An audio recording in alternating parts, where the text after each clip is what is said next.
It is Ryan Seacrest here. There was a recent social media trend which consisted of flying on a plane with no music, no movies, no entertainment. But a better trend would be going to ChumbaCasino.com. It's like having a mini social casino in your pocket. Chumba Casino has over 100 online casino-style games, all absolutely free. It's the most fun you can have online and on a plane. So grab your free welcome bonus now at ChumbaCasino.com. Sponsored by Chumba Casino. No purchase necessary. VGW Group. Void where prohibited by law. 21 plus. Terms and conditions apply. Hello listeners, and thank you for joining us today. We have a very special episode lined up for you, as I am being joined by David and Amelia, two ex-Pentecostal church members. Although they are each from different denominations of Pentecostalism, they both have incredible experiences to share with us today. My name is Casey, and this is the Cult Vault.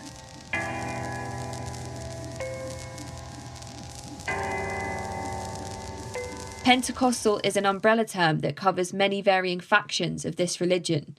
It started during the time of the Azusa Street Revival, which was a historic meeting that took place in 1906 and was led by African-American William Seymour in Los Angeles, California.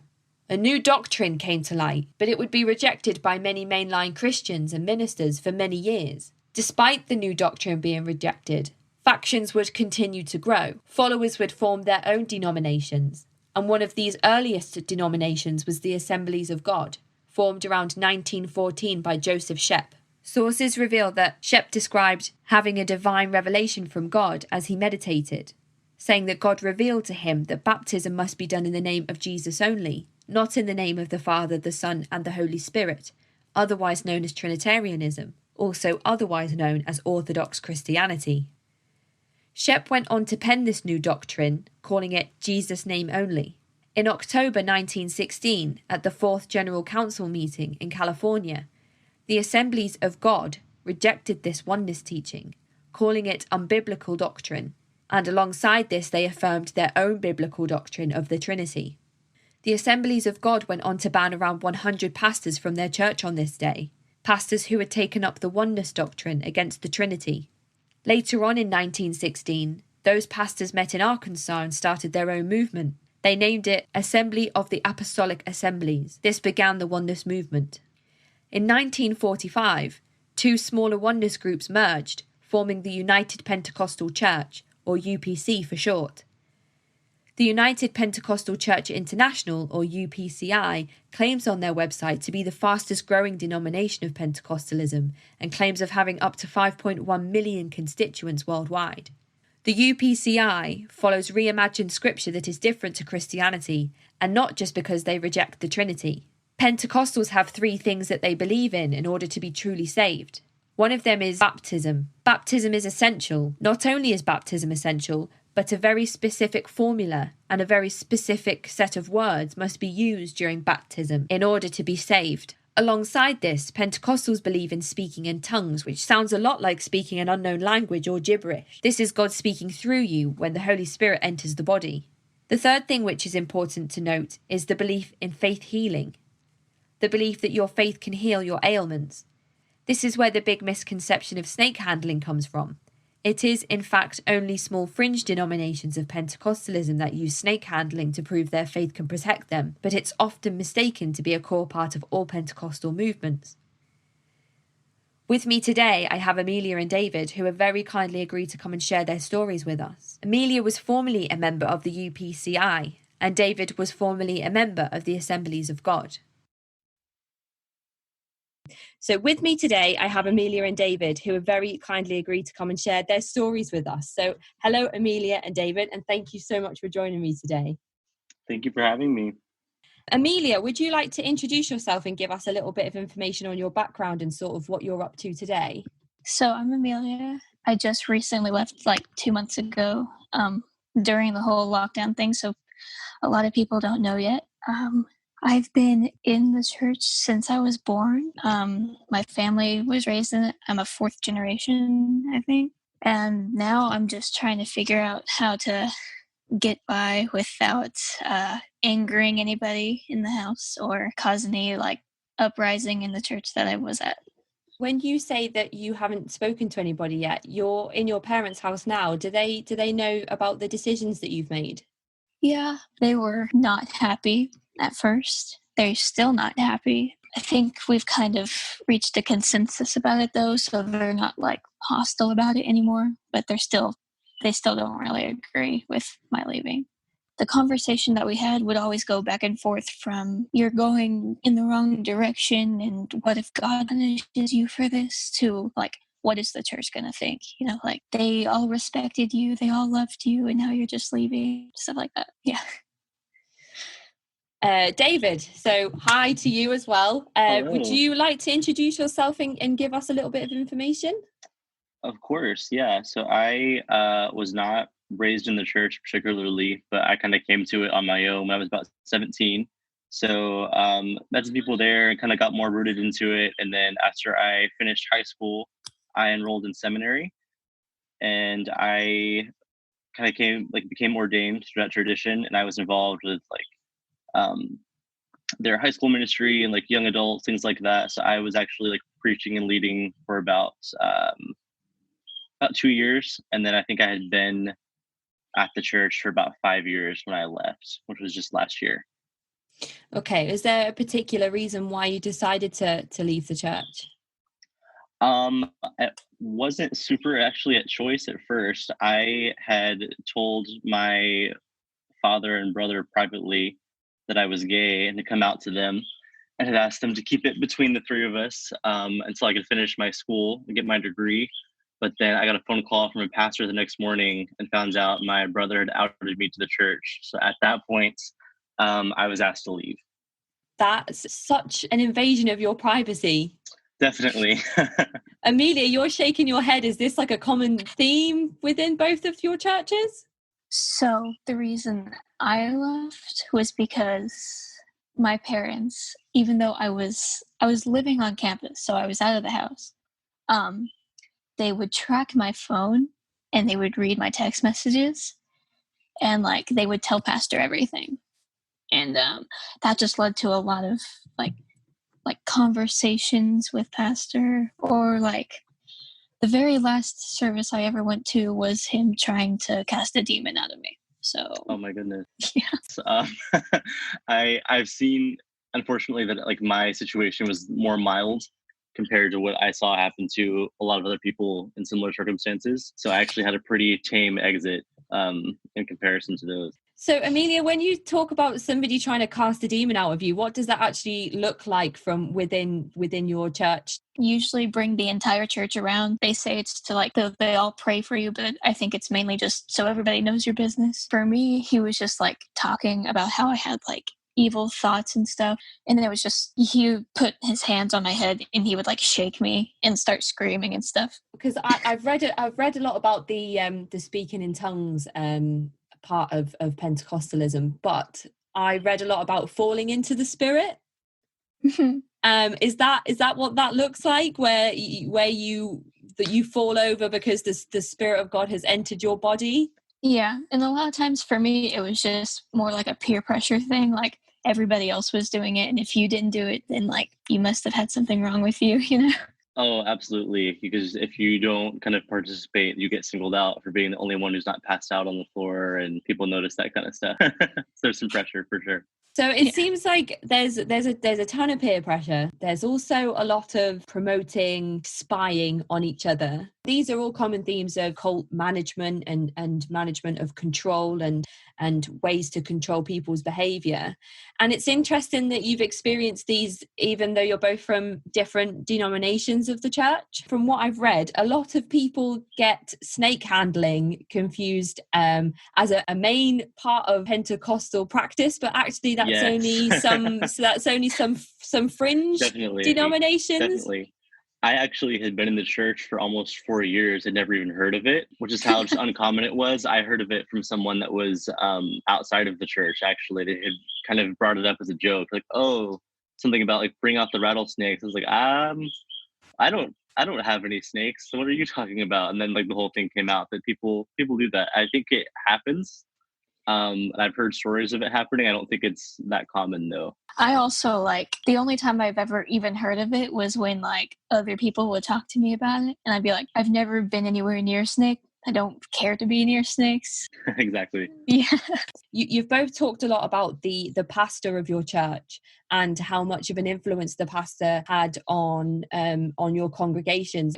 There are things in the Bible that are like, you have to follow the man of God and stuff, which it does say that to make every life decision under the will of your pastor. Like, I had to ask about college, I had to ask about friends, I had to ask about like dating, and most of the time the only guys that he would let me date ended up being terrible, like very abusive, very dominant, because you're also supposed to be under the will of your husband eventually. If someone in the church finds out that you're doing something sketchy, they have to tell the pastor, or they don't have to, but They are encouraged. Yeah.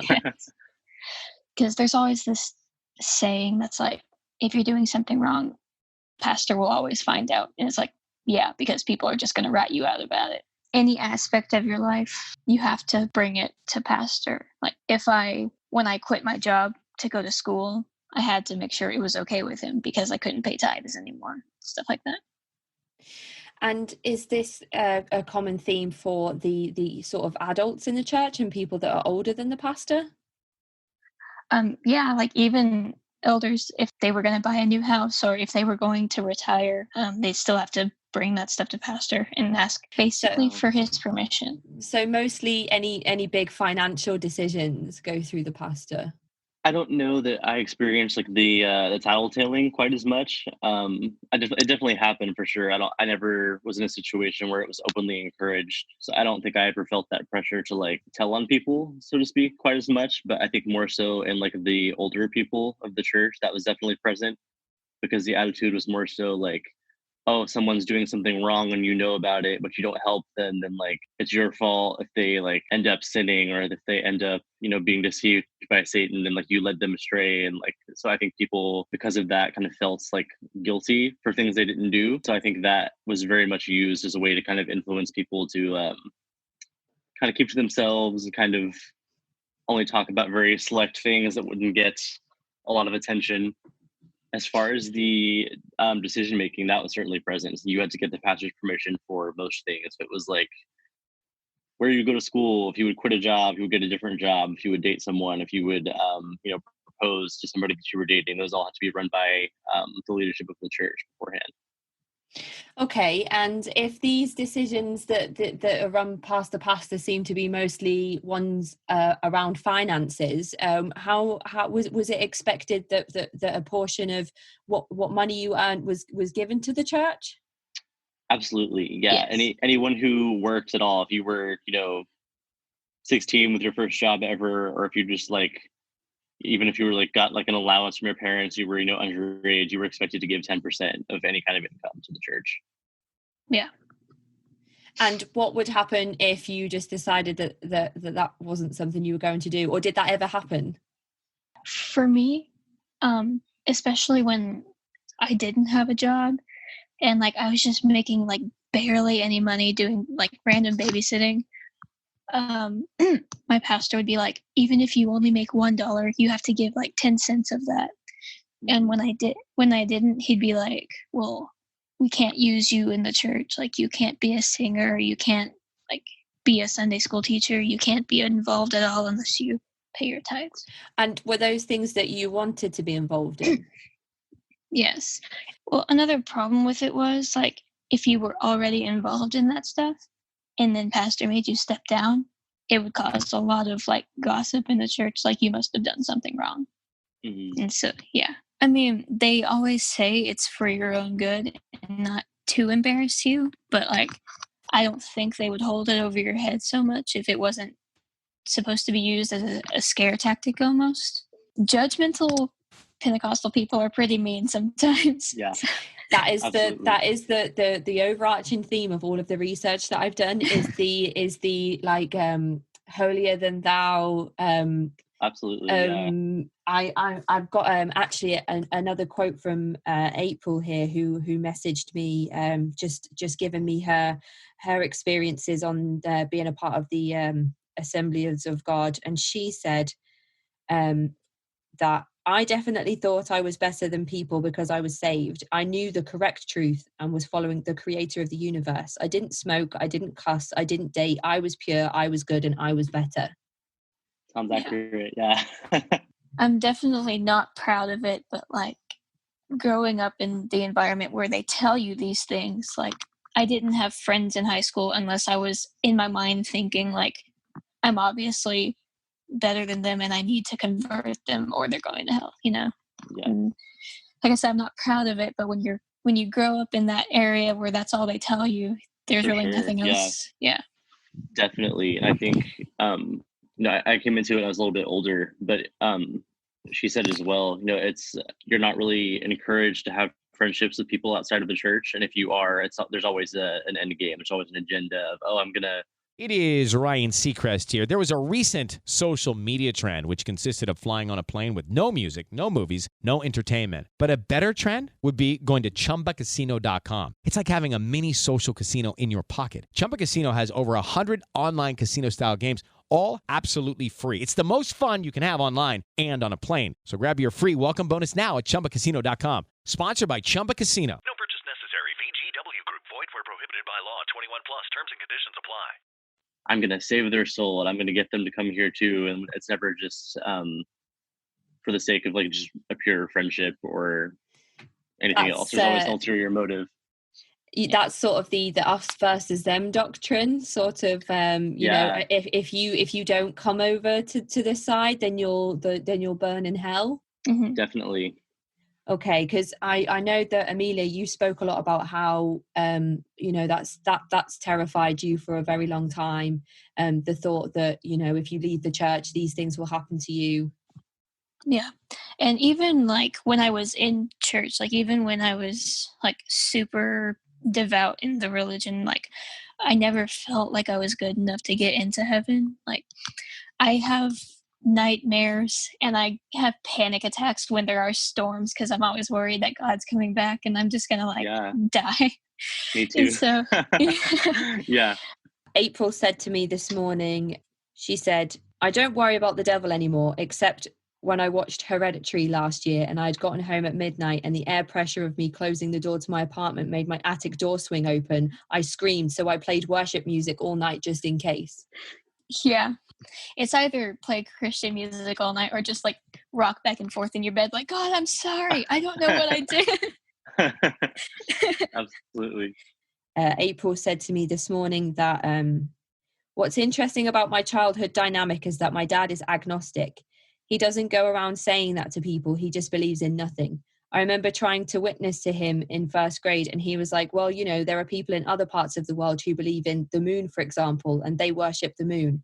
How do you know that they're wrong and that you're right? I was so disheartened by his response.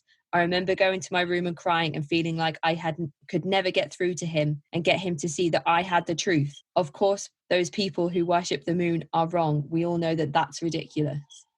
How do you think it would feel to have a family member, or do you know how it feels to have a family member who's not following your religion and being worried for their well-being? My mom's side of the family has kind of left the church.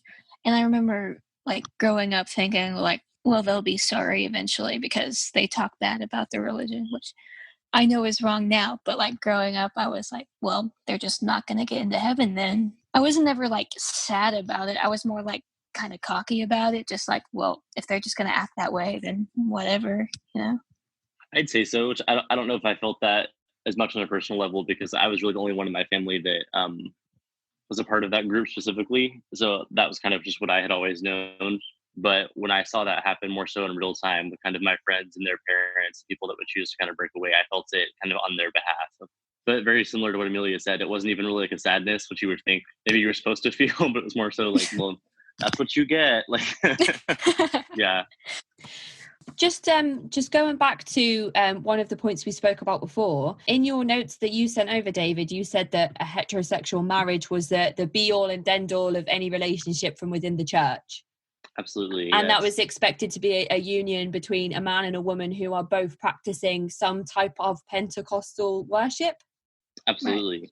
It had to be either to Assembly of God or to UPCI. Like they couldn't. That's true. There anything as far as even similar groups that weren't your group specifically, was discouraged as well. So if you were, Okay, yeah, was anything it else. so relationships outside of your denomination were discouraged? What about the doctrine of other denominations? Was that also seen as was that seen as heresy or? Definitely. I know that like with the Assemblies of God specifically, it's like we're the only ones that are correct. Our theology is Mhm. the only correct one. Even any kind of other form of Christianity at all, Catholics, Baptists, other Protestants, anything else, they were all deceived by the devil, and we were the only ones that knew the truth. I think for us it was more of a competition, like, oh well, we believe in oneness, and like, oh well, we wear long skirts, or oh well, we speak in tongues. Yeah. It was like one was always better than the other. So you're a non-married couple and you're within the UPCI, for example, but you're still not allowed to live together? Oh no, definitely not. No, not until you're married. You can't Mm. even be in the same room like alone together. There was a friend of mine who had been with her fiance for going on 10 years, but they had a wedding date set, but had not had the wedding yet. And they moved in together, signed a lease, and then the church said either, you have to get married right now or you have to leave the church. And Mhm. they couldn't really have a wedding at the moment for just financial reasons. They had plans and things, so they left. That must be difficult at the moment for people that aren't isolating together, that aren't married. Hmm. Haven't been able to see each other for, coming up to 3 months now. I'm Yeah. sure. I was just going to say, on a side note quickly, do you think that people who have had to take these 3 months away from the church have had time to step back and maybe reflect on some things that are maybe not working for them in the same way that you two have managed to? Yeah, I've noticed that the ex-Pentecostal group on Reddit has grown a lot since the quarantine, and I think it's just because like people are starting to like settle down and be like, well, we haven't been to church in a couple months, and I still don't feel like like worshiping the devil or something like that, so it's not a big deal. I guess if you're like April, who is going to all the dance clubs and music groups, and then going to all your mum's dance clubs and music groups that are all within the church, you don't really get a chance to step away from that environment. But if you're in lockdown for 3 months and you're not actually living with the group that you practice your worship with, that would give you a really good opportunity to have some like cognitive dissonance from the group and say, well, hang on a minute, why should I ask permission on which university I'd like to go to? Of Right. course. Mhm.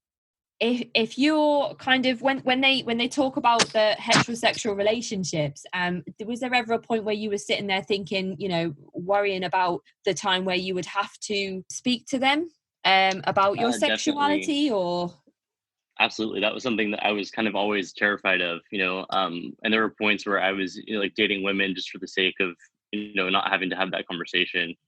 Um, were they so women that within the was, church? they were, yeah. So that was, people that they would know and, approve of and whatever. So that I knew that any time, that happened, I wouldn't enjoy it, but I knew that it would kind of postpone the inevitable as far as, me revealing things that they wouldn't care to hear. Coming out for a person, I think, is a significant moment in their life. And do you feel like that was taken away from you? Yes and no. Maybe not as a whole, because I still had the chance to kind of tell people on an individual level, kind of the way I wanted to. But it definitely, I think, put me in a situation where I had to do that sooner than I would have liked to. I know, again, anything premarital is not allowed. Like, I don't. Our situation wasn't quite as strict as Amelia's was, I believe. Like, you could still go on dates and be alone, together, but like there was no affection, like publicly. Like there was no holding hands, kissing, hugging. Certainly nothing sexual was supposed to happen if you weren't married. That was a really big thing. Like I know, like there were situations where like parents would find out like their teenage children had like been inappropriate, and they would be like brought on stage on a Sunday morning to air their dirty laundry, and they would either like have to repent publicly on a microphone. They like maybe couldn't come back. It was really I think the sexual aspect in particular was very like focused on and singled out, especially for younger people. Yeah, drinking, absolutely not. No drinking, no smoking. Any kind of like non-Christian music was not allowed. So you either have to listen to like hymns or like some type of contemporary Christian music, but nothing like no top 40 radio, no rock music. You couldn't listen to like the Beatles or anything, even that's kind of like tame, by modern standards. That was not allowed at all. And what was the reasoning behind that? Just that you would be influenced to like have an incorrect idea, of the world and of God, that you would just be influenced by the secular music that was kind of, everything was pitted as out to get you. So if it wasn't directly from the church, then it had some type of goal to lead you astray and take you off the right path. There were even like Christian singers that if they were thought of as like not Christian enough, you couldn't listen to them either, even if it was Christian music. Who would you ask if a band was appropriate or not? We had like a music pastor that you could kind of run that stuff by, but ultimately, as with everything else, like the pastor of the church kind of had the final say on all of that stuff as well. We were like strictly discouraged from listening to anything remotely not Christian, like even if it was musicals or anything. Yeah. And the reasoning behind it was like Satan was an angel of music, and so that's how right. he gets people. Yeah.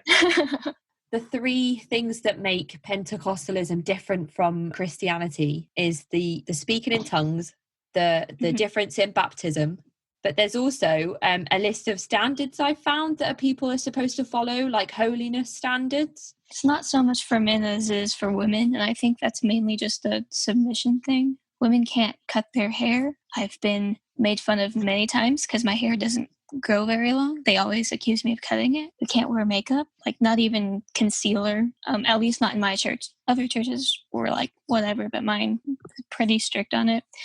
You can't paint your nails, not even clear. Sleeves always have to be like right there or longer. Your skirt had to be past your knees. Can't wear any jewelry unless it's a wedding ring, and even your wedding ring, it can't have a very big diamond. At least that's how it was for my church. It's not the same everywhere else though. What would happen if you were to come to the church and you've accidentally forgotten to take your earrings out or something? Oh no, you weren't allowed to wear them in public, like at all. You couldn't get your ears pierced. You couldn't wear them in public at all. Wow. And if somebody was to see you out wearing your earrings, that would go straight back to the pastor?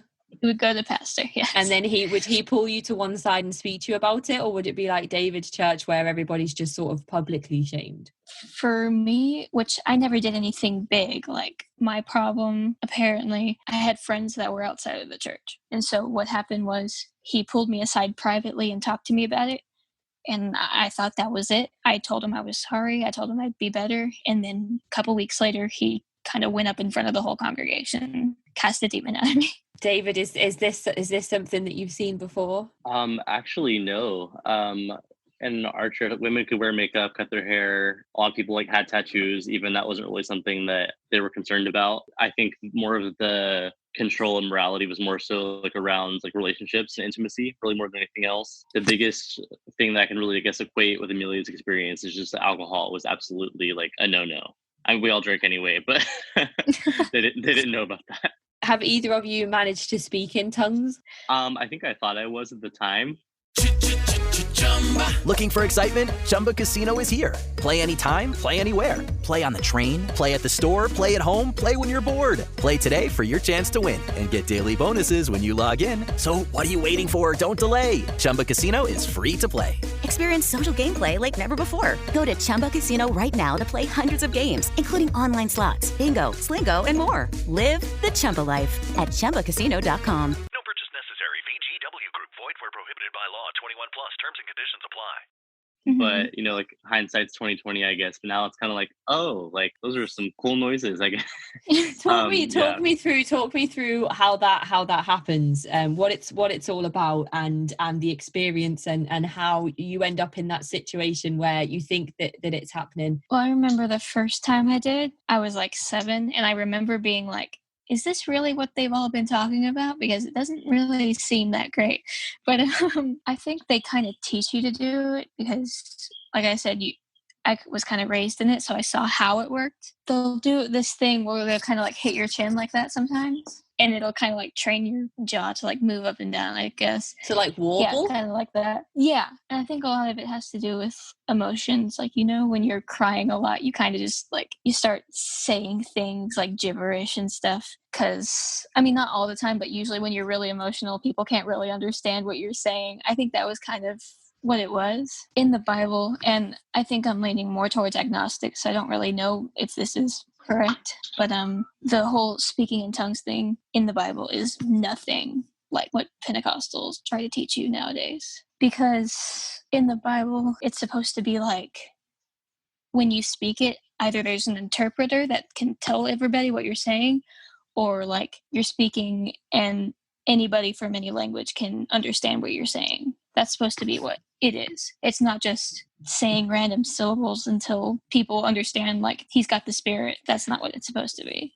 Where does the whole speaking in tongues come from? It comes from a particular part of the Bible. It does, yeah. And just like having been, a theology student for a while, like Amelia hit that pretty well. Like it's in scripture, it exists, especially like in the book of Acts in the New Testament, but it's very much supposed to be like, the Apostle Paul talks about like, oh, you have your own spiritual language. It's just between you and God. It's not meant to be understood. And that's more so like, you're alone praying in a room with the door closed. So that way, like, it doesn't matter, if people can understand you or not. But then when in, I believe it's 2 Corinthians, he says like, there's supposed to be someone that can understand you. This is God's gift. Get a message to somebody that maybe you wouldn't know it in the language that you speak. So that wasn't supposed to be like this gibberish kind of speaking. It's supposed to be an actual human language that you just wouldn't have known otherwise. So outside of those two contexts, there's not really any kind of backing for what they talk about, So that's why, like, you go to a Sunday night service and then there's people kind of like slobbering and, smacking you on the forehead and telling you have the Spirit. It's not really what the Bible was talking about. Is it an overwhelming experience? It is a lot of like emotion driven stuff. Like they encourage you to like cry, and honestly most of the time if you don't cry while you're speaking in tongues, they'll just assume that you're not actually doing it right. I think for when you first do it, it's because for me I have a lot of anxiety and there were like a million people around me, and so I started crying, and then they were like, you're getting it, and so I was like, okay, well I guess this is what it's supposed to feel like. And so most of the time you just cry and then just say a few words and that's it. Did you ever look over the room and see somebody else sort of struggling in the same way that you were and feeling uncomfortable? Yeah, I brought this Catholic girl to a youth rally, which you don't know what that is, but for Pentecostals, it's like a church on steroids because it's just a bunch of young people jumping around and stuff. Yeah. And most Catholic churches, they're very stoic, they're very like reverent, and they just kind of sit in silence and they pray. This was the first Pentecostal service she'd ever been to, and so she had a huge meltdown during it where people thought she was getting the Spirit, and I had to apologize to her many times afterwards. She was not happy. David, you're nodding away there. I'm guessing this is something that you've experienced as well. Absolutely. Just being involved kind of with like youth ministry and young adults for as long as I was, I had been to many a youth camp. So there was always like the one friend that wasn't Pentecostal that somebody brought with them, to summer camp, and they just look like everyone's insane and they're like, don't want to be there. Yeah. But so these youth camps, was it encouraged that you brought somebody along with you that wasn't already in the church? Yes. They would give you money if you brought people that were from outside the tradition, for sure. So this is how you would bring more people into the church. Mm-hmm. Yeah, it was hugely like incentive driven. Like sometimes you get money, sometimes you get like perks. Like my church camp would be like, you got to ride around in the golf cart all week, or you got like first in line at the snow cone stand, stuff like that. Yeah. Yeah. Wow. Were there any other methods of indoctrination that they were encouraging you to use?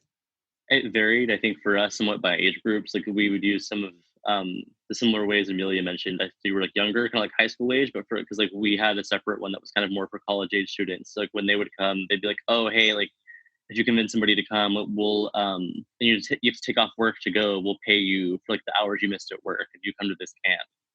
So they made it a little more, I guess, relevant to people that were older. I kind of wish I had that experience. For us, it was right. like, if you don't take off work, like you obviously don't care enough about God. Right. Then you're greedy and you love money more than the Lord. And right. Yeah. So we wouldn't get paid. We would get paid in the Spirit. So right.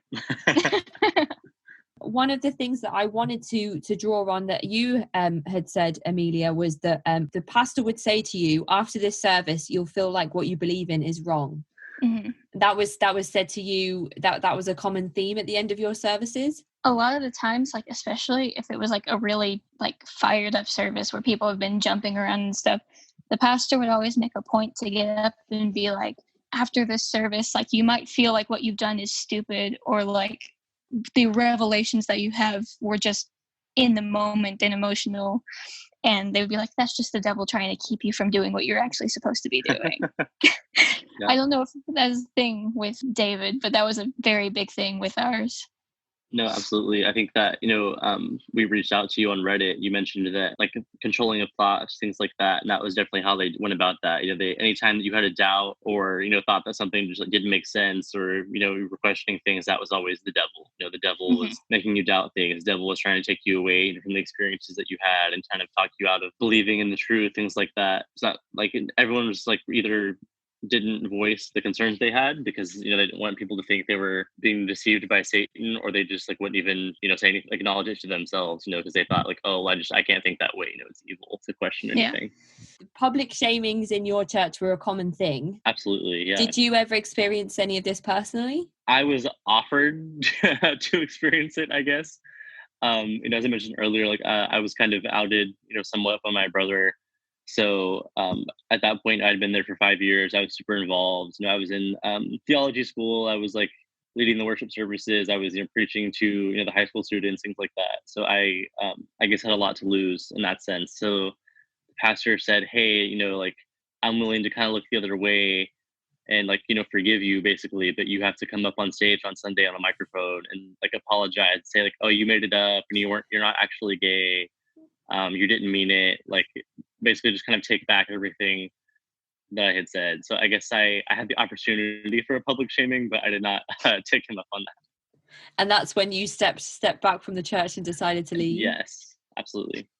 They do have a way of like trying to get you to tell on yourself.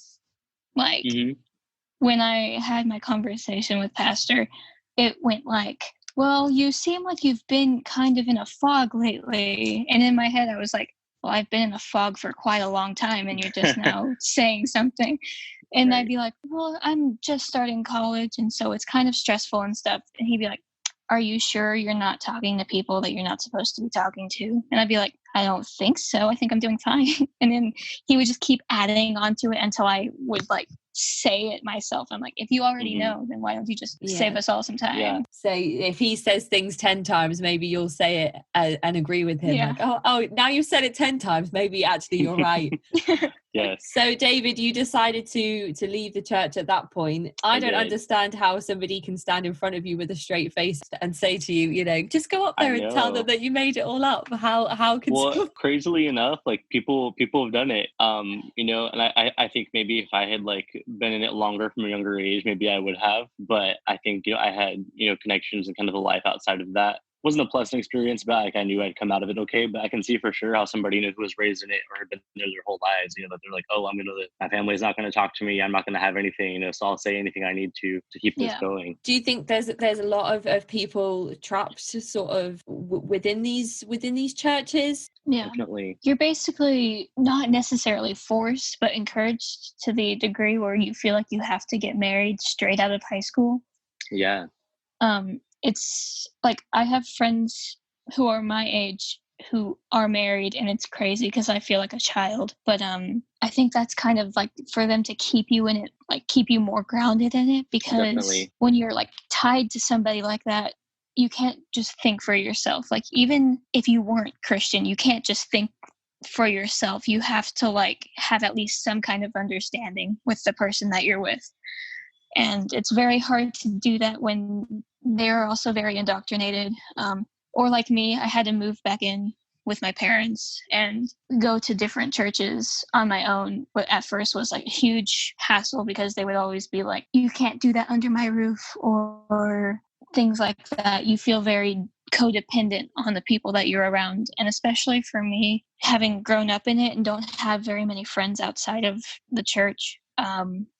Step into the world of power, loyalty, and luck. I'm gonna make him an offer he can't refuse. With family, cannolis, and spins mean everything. Now, you wanna get mixed up in the family business. Introducing The Godfather at ChumbaCasino.com. Test your luck in the shadowy world of The Godfather slot. Someday, I will call upon you to do a service for me. Play The Godfather now at ChumbaCasino.com. Welcome to the family. No purchase necessary. VGW Group. Void where prohibited by law. 21 plus. Terms and conditions apply.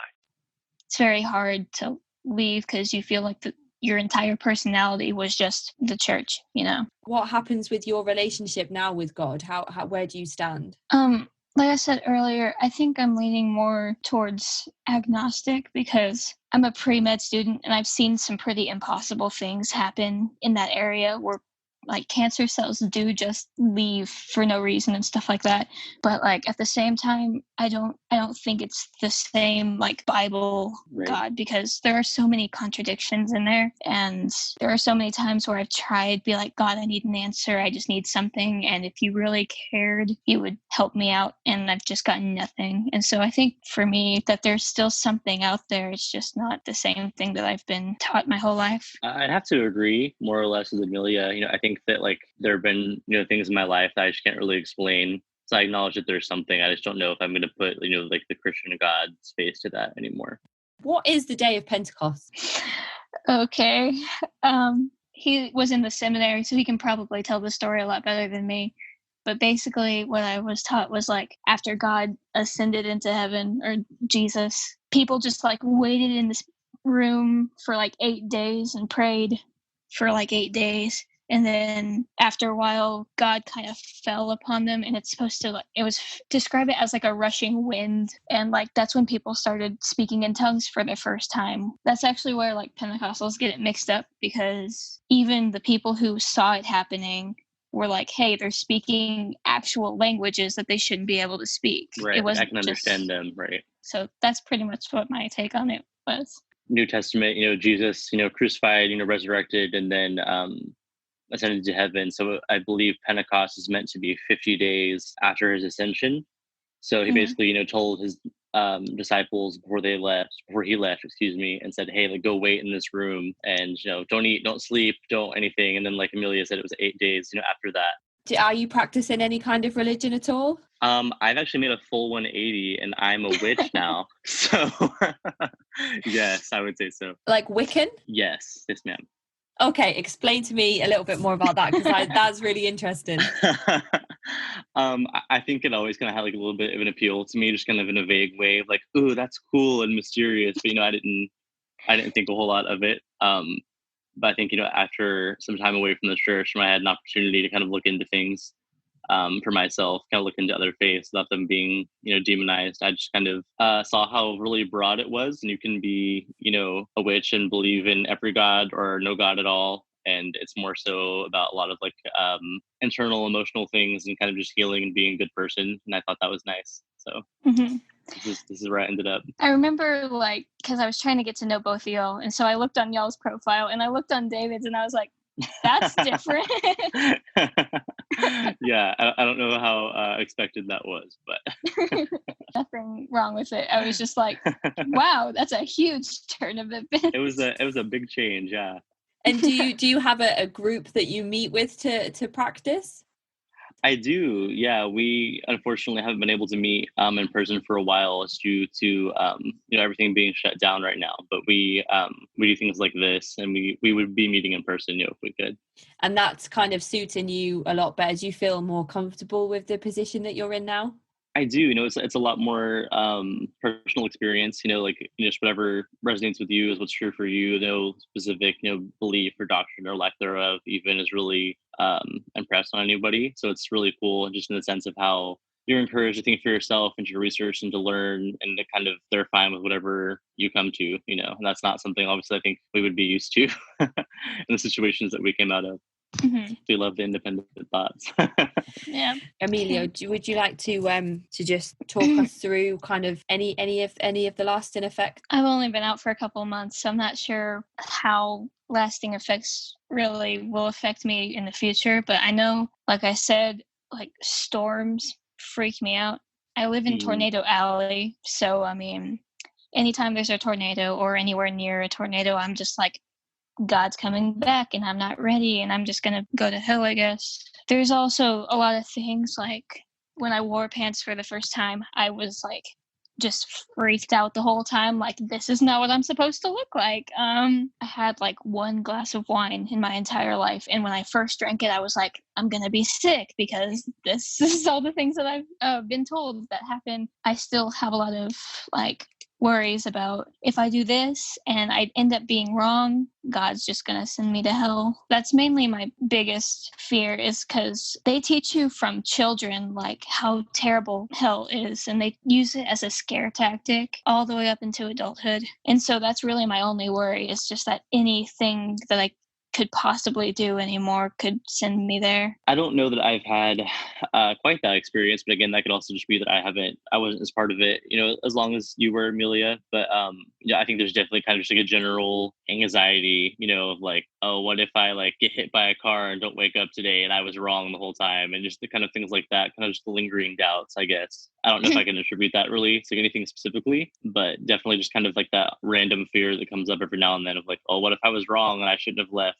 Yeah. Does the relief and the the independent thought and being able to kind of choose what you eat and drink and wear, do all of those things outweigh the anxiety? For me, they certainly do. Yeah, I think that's kind of almost like how I don't become overwhelmed by it. It's because I'm like, okay, well, God is real and that's true. That I think that we should have, like he would want us to be critical thinkers and he would want us to enjoy, the life that we have over here. So that's kind of how I get through that. Yeah, like when I think about all the things that I could do, my first initial thought is like, you could go to hell for that. But then I'm like, yeah, but I actually have the choice to do it now. And most people think that these things are okay, so I must be okay doing them. Right. So even though you're encouraged to not wear makeup and to wear skirts below the knee, and and to men to keep their faces shaved and their hair neat, to be as pure on the outside as you are on the inside, I believe that's right. Why those lists of standards exist. Do you think that okay to wear jewelry and makeup? God's not going to look at you and say, I don't like the fact that you have that tattoo, so I'm not going to allow you to be saved. That's one of the things that I've struggled with my whole life, is those standards. Like, I never questioned them outwardly because of how they handle that. But there are a lot of bad people in the world who like murder people and assault people, and I just don't see how God would line those terrible people up with someone who just wore makeup and be like, yeah, you're all going to the same place. Right. And people who have tried to tell me that I'm wrong are like, the Bible says even the smallest sin is as bad as the biggest sin. But at the same time, if you're just putting something on your face, you don't even look that different. You're just maybe like covering up a pimple or something, and God's just going to be like, you wore makeup that one time, so you gotta go. You and your pimple, and it's too late now. Even if you changing your appearance outwardly does not change your, how devoted you are to who you worship. And do either of you have any advice to anybody who may be in a similar situation and starting to think maybe some things are wrong, or starting to have sort of a sense that things aren't quite adding up for them? I'd say if anybody, because for me, I've been thinking about leaving for a very long time, and I was always like, well, the process of doing it's gonna suck, and I'm gonna be faced with all these people who are trying to like come against me and stuff. For me, the second that I actually left, it was just like a huge weight off my shoulders. And yeah, I still deal with some people who know that I've left, who are kind of condescending about it. But at the same time, like, you never have to face those people ever again. So the act of actually doing it is not nearly as hard as you think it's going to be. I think I would just try and be as encouraging as I could and say, like the life that you will have on the other side once you have the freedom is totally worth all of the difficulty and discomfort from leaving. And just like, which I guess is easy, just for us to say, being on the other side of it, but like, we've had these lived experiences. And so when you come out of that, like, it's difficult, it's painful, and it's a lot of pretty drastic change, but being able to live a life and it's authentic is very much worth that, for sure. That's some really good advice. That's really nice for anybody who's kind of thinking, oh, I'm not sure what if I'm making the wrong decision. Or is there anywhere anybody can go to for any support or advice if they are thinking about leaving the church, but they maybe they don't have many connections or ties outside of the church? For me, and I know it's a privilege that I had this and not everybody can have it, but when I first dealt with my parents basically like stalking me and stuff, and my pastor coming and telling me I was going to hell and whatever, I talked to my professors at my college and they got me free therapy for it, which, like I said, not everybody can get. If you are able, you're 18, you can make your own medical decisions and stuff to get therapy. That's been the main helper with me, especially since I can't really talk to friends right now because everything's kind of shut down. Just having someone that you can talk to about your thoughts and then being able to rationally explain to you why you're thinking that was definitely helpful. David, would you agree with that? Some type of therapy could help? I would definitely recommend it. Yeah. I think especially like, it wasn't just kind of like, oh, I tried this church and I didn't like it. And I decided I'd go somewhere else. There's a lot of, spiritual kind of trauma. Looking for excitement? Chumba Casino is here. Play anytime, play anywhere. Play on the train, play at the store, play at home, play when you're bored. Play today for your chance to win and get daily bonuses when you log in. So what are you waiting for? Don't delay. Chumba Casino is free to play. Experience social gameplay like never before. Go to Chumba Casino right now to play hundreds of games, including online slots, bingo, Slingo, and more. Live the Chumba life at ChumbaCasino.com. No purchase necessary. VGW Group. Void where prohibited by law. 21 plus. Terms and conditions apply. And abuse that took place. I think anytime that you can get, some educated professionals to kind of help you process through that, I think that's a good idea. If that's not an option that you have. I know that there's also the ex-Pentecostal group on Reddit, and I see a lot of people offering sort of support and guidance on there for people who may be, unfortunately, more isolated than others. It always very intelligent people that I find inside of these groups. I speak to some people about my research and they say, how can people be indoctrinated into cults? How can they not tell that they're being manipulated? And I think it's a very common misconception that people inside of cults are weak-minded and they don't have strong spirit and they don't have strong will. Do you agree that that's a misconception? Yeah, for me, I didn't even realize it was a cult until I started looking into it myself. It's just, like I've said, when you grow up with that kind of stuff, you really don't have any other way to think. It's not that you're weak-minded, it's just that that's the only thing you've been taught. I don't know how it is for David because he wasn't in it all his life, but that's how it was for me. I think that they present themselves as having all the answers, to life's problems. My family situation, growing up wasn't really that great. So to me, like they had, solutions to problems I'd had, like for as long as I could remember. That really, honestly, more like than the religious aspect, is what appealed to me. Is like, oh, like these people, there's a community and they take care of each other and like, they're responsible and they'd help you out with like finding a place to live and getting a job. And it was, things that my parents hadn't really done. So I think that was kind of like my foot in the doorway. And then like, by the time I realized kind of like what was going on, it was like, oh wow, this is they present themselves very differently than what they actually practice and stuff. So the love bombing aspect of the indoctrination, where sort of people offer to do your cooking and your cleaning and all that stuff. Absolutely. Or they offer like, oh well, like we're all so nice and like we're nice because God's changed our lives. Like come find out why we're so great, and like they really sell it. Yeah, but the second you leave the church, they're not going to do nothing for you anymore. They're just going to be like, you can do stuff yourself now. Have either of you two actually brought anybody into the church and you kind of feel like you need to reach out to them and go back on anything and get them to change their minds on being a part of the church? No, I was never able to convert anybody. And I felt like I was a failure for a long time because a big part of Pentecostalism is just getting more people into the church. But now, honestly, I'm really glad that I didn't, because like, for one, I'd be a huge hypocrite for leaving, and also I don't know how I would be able to face them and be like, I'm so sorry, I was wrong. I don't know what kind of damage I would have caused to those people. David, did you bring anybody into your church?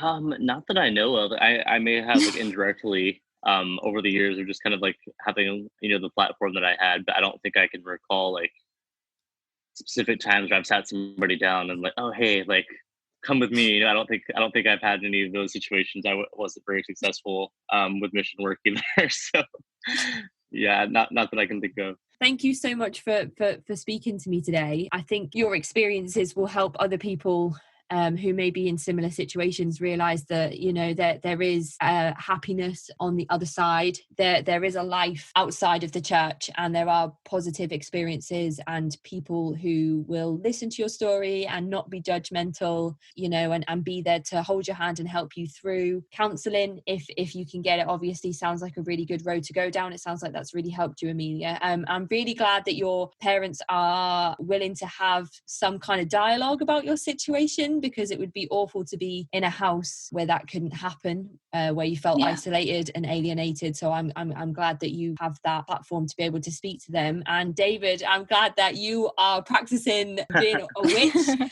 which is great, because it sounds like you don't have to feel oppressed in your sexuality. We are where we are in the 21st century, and it seems ridiculous that anybody should have to hide their sexuality in this day and age. Definitely. So I'm really happy that both of you seem to be in a much better place. Thank you. Thank you. Yeah, absolutely. Thank you so much for joining me today, Amelia and David. I really appreciate your time. Awesome. All right, thank you. I hope you both enjoy the rest of your day, and I can't wait to share this show with you. Bye. Bye. If you find yourself in a cult or know someone who might be, please follow the link in the description for more information on how to get advice and support. If you would like to send me an email, you can on cultvaultpodcast@gmail.com.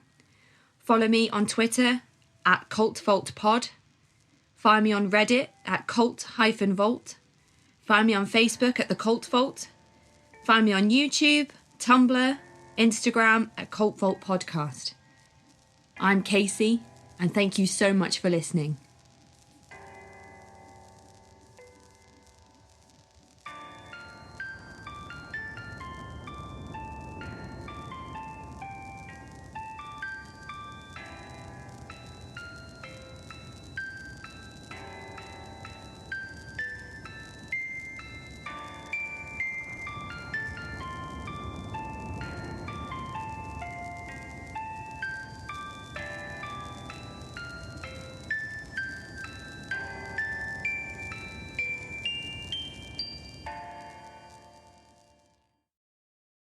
It is Ryan here, and I have a question for you. What do you do when you win?